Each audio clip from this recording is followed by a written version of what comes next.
Nous allons nous pencher sur la saisie des indemnités de député de Thierry Robert. Tout part d'une opération immobilière menée il y a 10 ans. Thierry Robert a commercialisé des appartements dans la résidence Antony, située aux Avirons.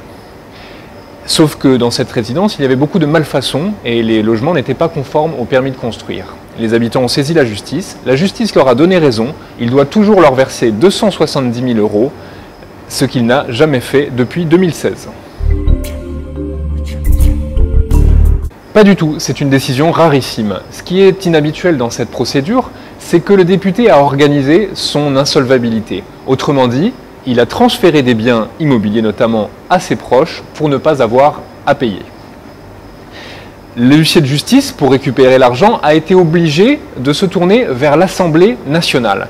Et là, c'est une procédure longue, complexe.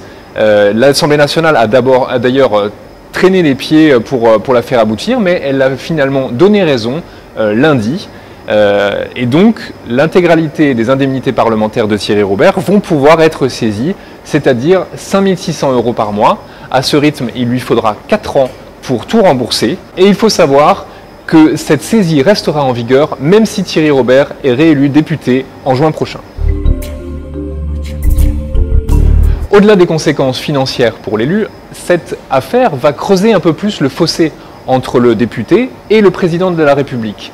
On se doute que Emmanuel Macron, qui s'est fait le champion du renouvellement en politique, va être de plus en plus gêné de s'afficher aux côtés d'un député qui passe pour un mauvais payeur, alors même qu'il s'affichait comme quelqu'un qui avait réussi dans les affaires et qui gagnait près de 100 000 € par mois. En Marche, la République En Marche lui a déjà retiré son investiture pour les législatives. Il est possible que le fossé se creuse encore un peu plus dans les prochains jours.